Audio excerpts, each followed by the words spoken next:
basically, if you look at the past 12 years of decision making from Microsoft and specifically Xbox when it comes to games, it's actually pretty rough.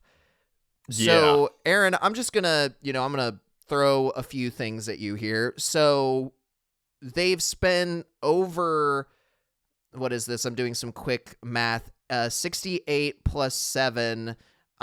They've spent over 75 billion on acquisitions of both Bethesda, Activision Blizzard, King, which has largely not promoted their or expanded the Game Pass brand past 34 million subscribers. It's been stagnant largely since 2024, which is so wild to complain about 34 million subscribers, but they were saying they were going to hit 100 million subscribers in 2030, and they've been stagnant functionally for the last 2 years. So, functionally spending 75 billion on something that didn't work out. They have lost over 300 million in sales of Black Ops. I believe it was Black Ops 5 in 2024 with it going to Game Pass.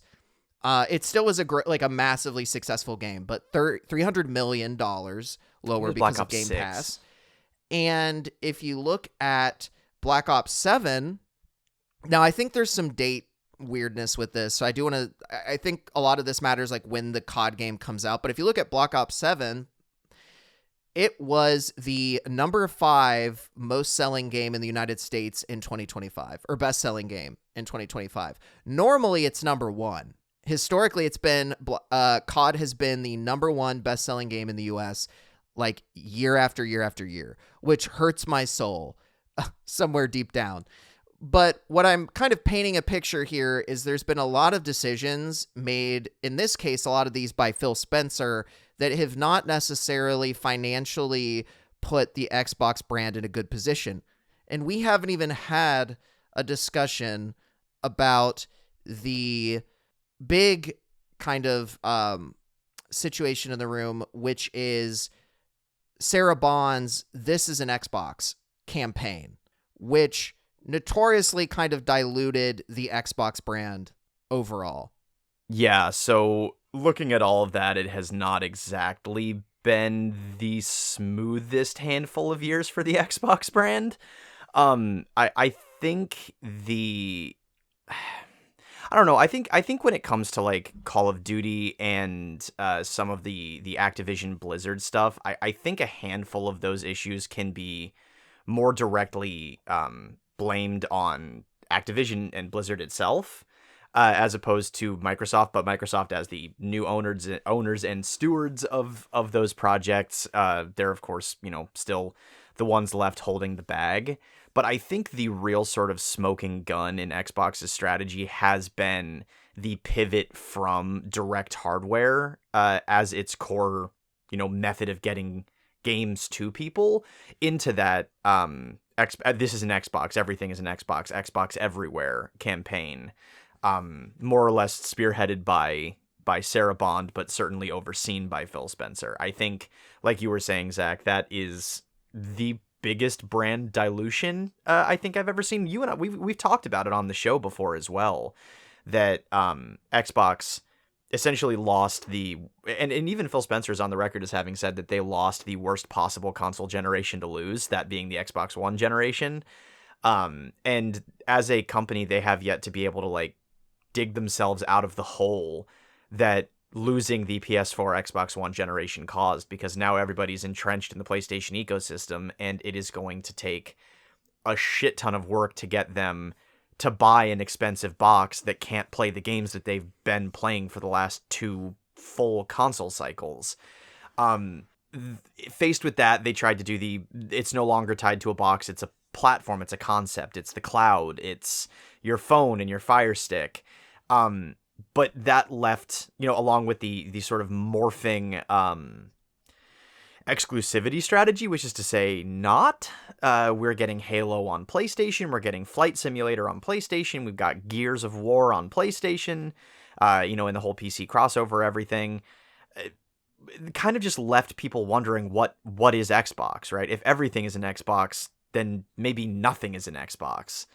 So I think that alone, even if it's not sort of the most financially damning corner of Xbox's last handful of years, it is certainly the optically the most confusing, if not outright sort of disappointing thing that they've done. Depending on your perspective on whether that maneuver is intelligent or not. And I know, Zach, you and I have some opinions on that. Yeah, well, first I just want to put what you said into context. So for the Xbox One, it sold less than half of what PS4 sold. So to your point, massive, massive failure, at least from a competitive perspective, when you're looking at the Xbox One versus the PlayStation 4. And of course, part of that is because the marketing around the Xbox One was kind of infamously disastrous for the time that it existed in, being sold more as a media player that also could play games rather than a game console. So, didn't set them up for greatness. I will say with the Activision stuff that I brought up earlier, because I think that ties in to some of my opinions, I actually would put a lot of the blame on Xbox. Now, I understand their thought process, but the idea is that by putting a lot of these Activision games as day one exclusives on Game Pass, they actually lost out on significant amounts of money because a Game Pass subscription is obviously much cheaper than a $70 or nowadays $80 premium title. And so there's been a lot of like speculation about like, does Game Pass help people? Does Game Pass dilute the value of games? Are developers making more money with Game Pass that they wouldn't have seen otherwise? If people play a game on Game Pass, are they more likely to buy that game?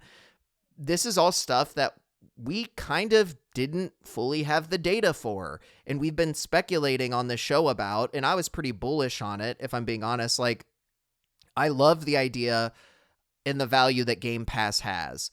Actually, let me rephrase that. I actually hate subscriptions. I think that they're awful and that they are a late stage capitalism thing that fucking sucks because we can't own anything. So I actually take that back. Subscriptions suck ass. But if you're talking about the amount of value that Game Pass used to bring, there was nothing better. Just candidly, there was nothing better. It was crazy cheap for the amount of games you got access to.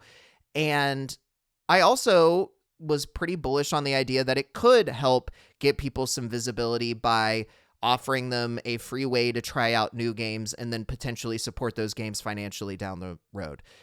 It looks like I was potentially wrong with it having I don't know that I ever thought it was going to have an 100 million subscriber reach. But basically, like, it doesn't seem like it's a good idea to push for Game Pass in the way that Xbox has been pushing for it. I was pretty bullish on it and excited about it, but it hasn't really worked for Xbox. The thing is, and I'll try and keep my opinions on it to a minimum at this stage, because I think that'll come in the sort of the next section.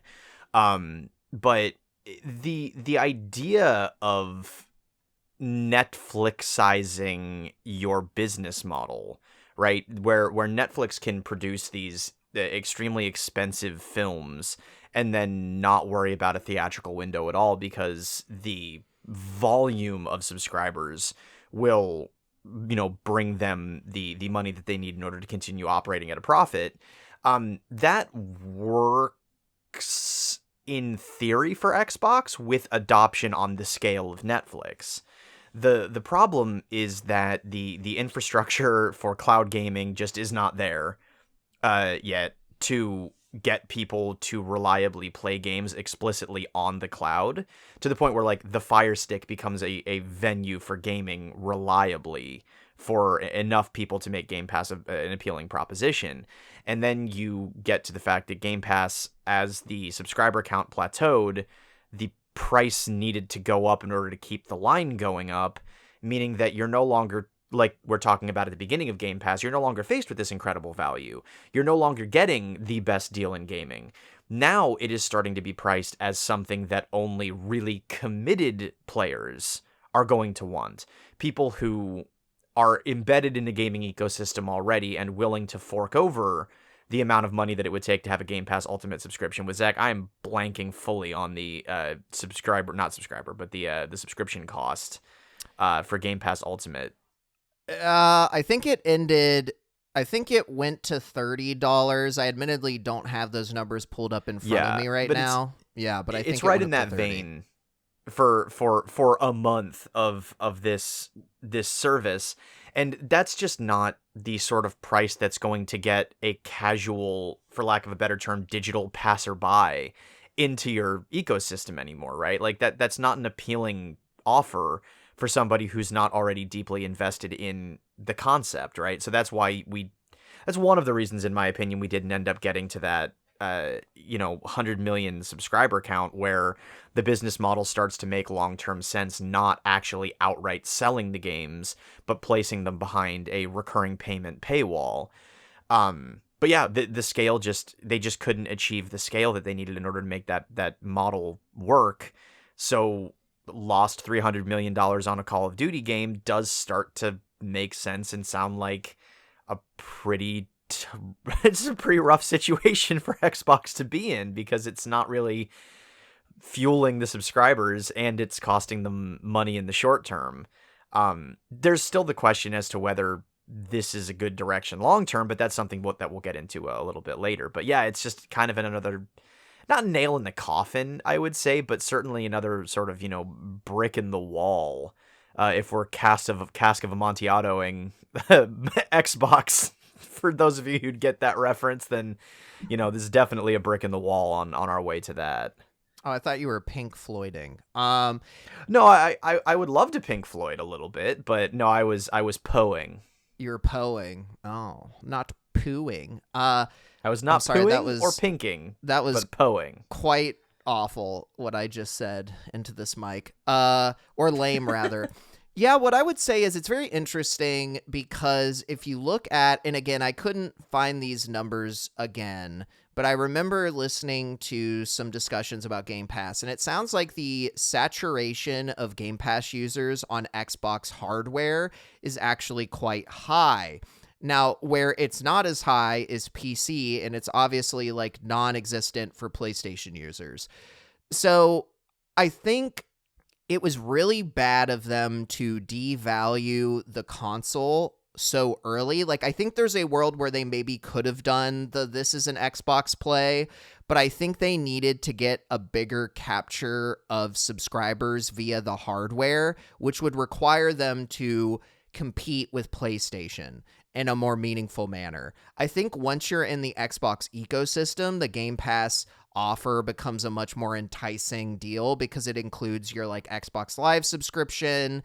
It just makes way more sense. And I think that they probably had a lot of problems or difficulty pulling over a substantial amount of PC users over to Xbox, because I'll be honest, I don't know if I was just a PC gamer my whole life if I would have gotten Game Pass, because I started on Xbox and I wanted Xbox Live.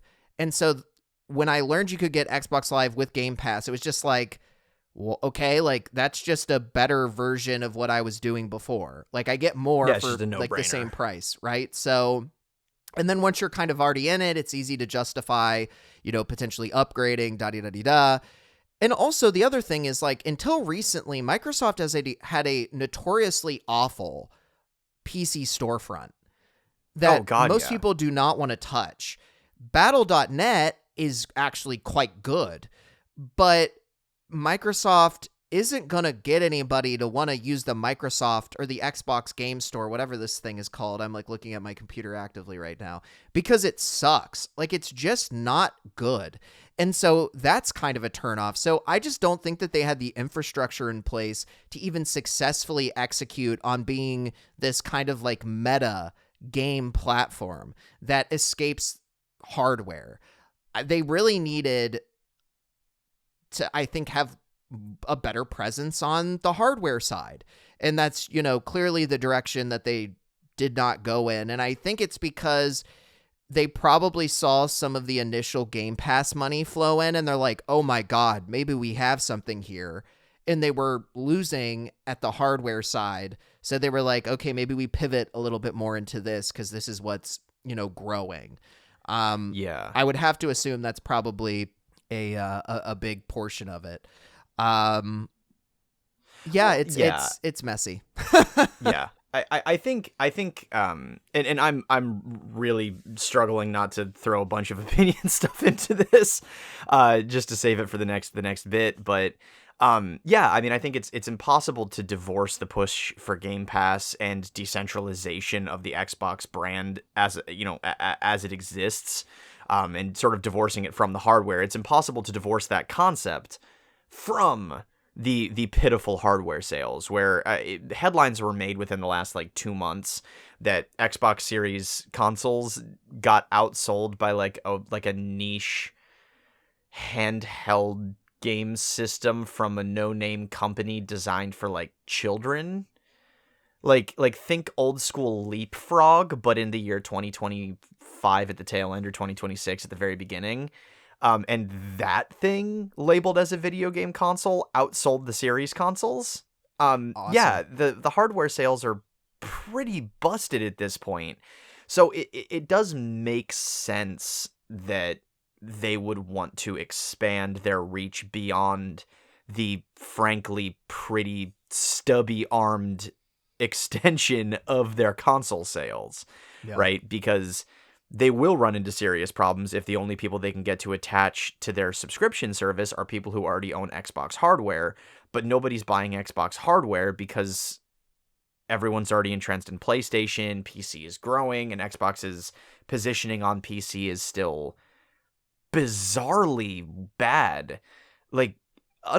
Considering they're owned by Microsoft, the people who make PCs, it is just bonkers how bad they are at selling games on PC.